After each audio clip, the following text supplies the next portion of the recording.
অজয় মুখার্জির বাংলা কংগ্রেস থেকে তৃণমূলের অস্থিরতা, ইতিহাস কি আবার ফিরে আসছে? ভারতীয় রাজনীতিতে দল ভাঙা, নতুন দল গঠন, আবার পুরনো রাজনৈতিক ছাতার নিচে ফিরে যাওয়া, এগুলো নতুন কিছু নয়। স্বাধীনতার পর থেকে দেশের রাজনৈতিক ইতিহাসে বারবার দেখা গেছে আদর্শের চেয়ে নেতৃত্বের সংঘাত, ক্ষমতার সমীকরণ এবং ব্যক্তিকেন্দ্রিক রাজনীতি বহু দলীয় ভাঙনের মূল কারণ হয়ে উঠেছে। অনেক সময় নতুন দল তৈরি হয়েছে আত্মসম্মান বা আদর্শের লড়াইয়ের নামে, কিন্তু শেষ পর্যন্ত সেই দলই আবার পুরনো রাজনৈতিক কাঠামোর অংশ হয়ে গিয়েছে। আজ পশ্চিমবঙ্গে তৃণমূল কংগ্রেসের ভিতরে যে অস্থিরতা, বহিষ্কার, দলত্যাগের গুঞ্জন এবং অরিজিনাল তৃণমূল কংগ্রেস নিয়ে যে জল্পনা তৈরি হয়েছে, তা হঠাৎ করে তৈরি হওয়া কোনো রাজনৈতিক ঘটনা নয়। বাংলার রাজনৈতিক ইতিহাসে এর আগেও একাধিকবার একই চিত্র দেখা গেছে। আর সেই ইতিহাসের অন্যতম গুরুত্বপূর্ণ অধ্যায় হলো প্রাক্তন মুখ্যমন্ত্রী অজয় মুখার্জি ও তার বাংলা কংগ্রেস। 1978 সালে ইন্দিরা গান্ধীর নেতৃত্বে তৈরি হয় কংগ্রেস আই, অর্থাৎ ইন্দিরা। সেটি ছিল মূল কংগ্রেসে ভাঙনের ফল, কিন্তু পরবর্তীতে সেই দলটাই মূল ভারতীয় জাতীয় কংগ্রেস হিসেবে প্রতিষ্ঠা পায়। একইভাবে সুখরামের হিমাচল বিকাশ কংগ্রেস, মুকুট মিথির অরুণাচল কংগ্রেস, পি চিদম্বরমের কংগ্রেস জননায়ক পেরভাই কিংবা কুমারী অনন্থনের থন্ডার কংগ্রেস, সব দলই একসময় কংগ্রেস ছেড়ে বেরিয়ে এলেও শেষ পর্যন্ত মূল কংগ্রেসে ফিরে যায়। রাজনীতির বাস্তবতা হলো ভারতীয় রাজনৈতিক দলগুলোর বড় অংশ ব্যক্তিকেন্দ্রিক। ফলে নেতৃত্ব দুর্বল হলে বা ক্ষমতার ভারসাম্য বদলালে দল ভাঙে, আবার নতুন বাস্তবতায় সেই ভাঙা অংশ ফিরে আসে।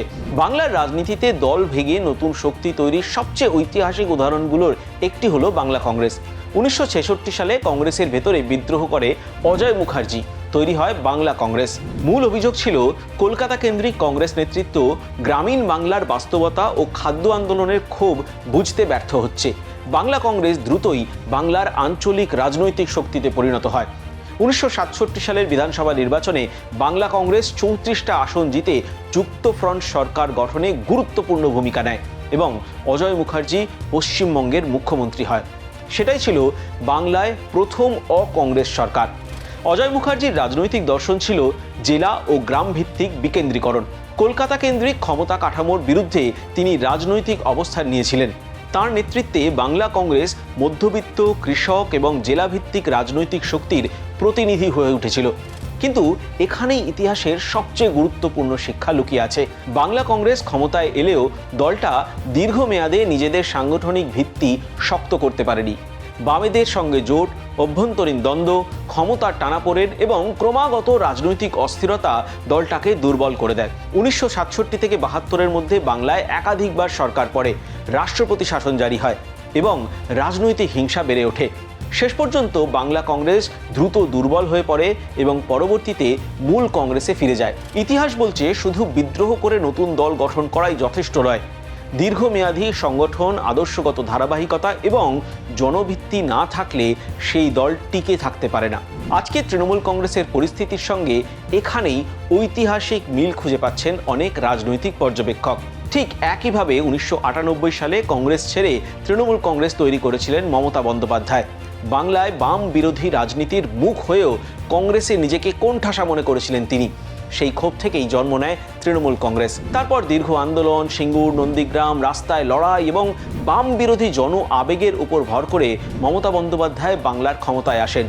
কিন্তু ইতিহাসের পরিহাস হলো, যে দল একসময় দিল্লি কেন্দ্রিক কংগ্রেস সংস্কৃতির বিরুদ্ধে জন্ম নিয়েছিল, আজ সেই দলকে ঘিরেই পরিবার কেন্দ্রিক ক্ষমতা এবং অভ্যন্তরীণ গণতন্ত্রহীনতার অভিযোগ উঠেছে। এই অভিযোগে সরব হওয়ার পরেই দল বিরোধী কার্যকলাপের অভিযোগে তৃণমূলের টিকিটে জিতে আসা দুই বিধায়ক ঋতব্রত বন্দ্যোপাধ্যায় ও সন্দীপন সাহাকে তৃণমূল কংগ্রেস থেকে বহিষ্কার করা হয়েছে, যা রাজনৈতিক মহলে নতুন আলোড়ন সৃষ্টি করেছে। দলীয় সূত্র এটাকে শৃঙ্খলাভঙ্গের বিরুদ্ধে কঠোর পদক্ষেপ হিসেবে তুলে ধরলেও রাজনৈতিক পর্যবেক্ষকদের একাংশের মনে করছেন এটা তৃণমূলের ভিতরে জমে থাকা বৃহত্তর অস্বস্তিকর পরিস্থিতির বহিঃপ্রকাশ। কারণ বহিঃপ্রকাশের পর থেকেই অরিজিনাল তৃণমূল কংগ্রেস শব্দবন্ধ ঘুরতে শুরু করেছে রাজনৈতিক অলিন্দে। অর্থাৎ প্রশ্ন উঠছে, তৃণমূলের আসল উত্তরাধিকার কার হতে পারে? আন্দোলনের পুরনো তৃণমূল নাকি বর্তমান উত্তরাধিকার কেন্দ্রিক ক্ষমতার বলয়? এই প্রশ্ন এখন আর শুধু বিরোধীদের নয়, তৃণমূলের ভেতরেও ফিসফাস শুরু হয়েছে। অনেকেই বলছেন, এবার শিবসেনার ছায়া কি বাংলায়? এই পরিস্থিতিতে মহারাষ্ট্রের শিবসেনার উদাহরণ বারবার উঠে আসে। বালাসাহেব ঠাকরের তৈরি শিবসেনার একসময় সম্পূর্ণ পরিবার কেন্দ্রিক দল ছিল, কিন্তু উদ্ধব ঠাকরের নেতৃত্বের সময় একনাথ শিন্ডের বিদ্রোহে দল কার্যত ভেঙে যায়। নির্বাচন কমিশন আসল শিবসেনা হিসেবে শিন্ডে গোষ্ঠীকেই স্বীকৃতি দেয়। উদ্ধব ঠাকরে হারান শুধু দল নয়, দলের প্রতীকও। এই ঘটনাই এখন বাংলার রাজনৈতিক মহলে নতুন প্রশ্ন তুলছে। তৃণমূল কংগ্রেসেও কি আসল তৃণমূল বনাম বর্তমান তৃণমূল বিতর্ক তৈরি হতে পারে? রাজনৈতিক বিশ্লেষকদের মতে, যখন কোনো দল অতিরিক্তভাবে একটা পরিবার বা নির্দিষ্ট উত্তরাধিকারের উপর নির্ভরশীল হয়ে পড়ে, তখন অভ্যন্তরীণ ক্ষোভ একসময় সাংগঠনিক বিদ্রোহের রূপ নিতে পারে। আর তৃণমূলের বর্তমান এই অস্থিরতার কেন্দ্রে রয়েছেন অভিষেক বন্দ্যোপাধ্যায়। গত এক দশকে তিনি দলের ভেতরে দ্বিতীয় ক্ষমতার কেন্দ্র হিসেবে সামনে উঠে এসেছেন। যুব তৃণমূল থেকে শুরু করে সাংগঠনিক রদবদল সব ক্ষেত্রে তার প্রভাব বেড়েছে। কিন্তু সমালোচকদের অভিযোগ, এই উত্থানের সঙ্গে সঙ্গে আন্দোলনের রাজনীতি কমে গিয়ে ম্যানেজড পলিটিক্স বেড়েছে। পুরনো তৃণমূল কংগ্রেসের নেতাদের একাংশ ধীরে ধীরে প্রান্তিক হয়ে পড়েছেন বলে অভিযোগ। ঋতব্রত বন্দ্যোপাধ্যায় ও সন্দীপন সাহার বহিষ্কারকে অনেকে সেই বৃহত্তর অসন্তোষেরই প্রতীক হিসেবে দেখছেন। রাজনৈতিক সূত্রের দাবি, নির্বাচনের ফলের পর তৃণমূলের ভেতরে হতাশা ও অনিশ্চয়তা বেড়েছে। একাধিক জনপ্রতিনিধি দল বদলের জন্য যোগাযোগ রাখছেন, এমন গুঞ্জনও প্রকাশ্যে রাজনৈতিক আলোচনার অংশ। এই পরিস্থিতিতে মমতা বন্দ্যোপাধ্যায় ফের বিজেপি বিরোধী জোট রাজনীতির পক্ষে সওয়াল শুরু করেছেন। রাজনৈতিক মহলের মতে এটা শুধুমাত্র আদর্শগত অবস্থান নয়, বরং জাতীয় রাজনীতিতে নিজের প্রাসঙ্গিকতা ধরে রাখারও চেষ্টা। তবে ইতিহাস কি আবার ফিরে আসছে? সবচেয়ে গুরুত্বপূর্ণ প্রশ্ন হলো, বাংলা কি আবার 1967 থেকে 72-এর মতো রাজনৈতিক পুনর্গঠনের দিকে যাচ্ছে? অজয় মুখার্জির বাংলা কংগ্রেসও একসময় কংগ্রেসের ভিতরে জমে থাকা ক্ষোভ থেকে জন্ম নিয়েছিল। মমতা বন্দ্যোপাধ্যায়ের তৃণমূলও কংগ্রেসের বিরুদ্ধে বিদ্রোহ থেকেই তৈরি হয়েছিল। আজ আবার তৃণমূল কংগ্রেসের ভেতরে আসল দল নিয়ে প্রশ্ন উঠছে। ইতিহাসের সবচেয়ে বড় শিক্ষা হলো, যে দল নিজেদের ভেতরে গণতন্ত্র হারায়, সেখানে একসময় বিদ্রোহ অনিবার্য হয়ে ওঠে। ভারতীয় রাজনীতির ইতিহাসে দল ভাঙা কোনো অস্বাভাবিক ঘটনা নয়। কংগ্রেস ভেঙেছে, জনতা পরিবার ভেঙেছে, শিবসেনা ভেঙেছে, এনসিপি ভেঙেছে।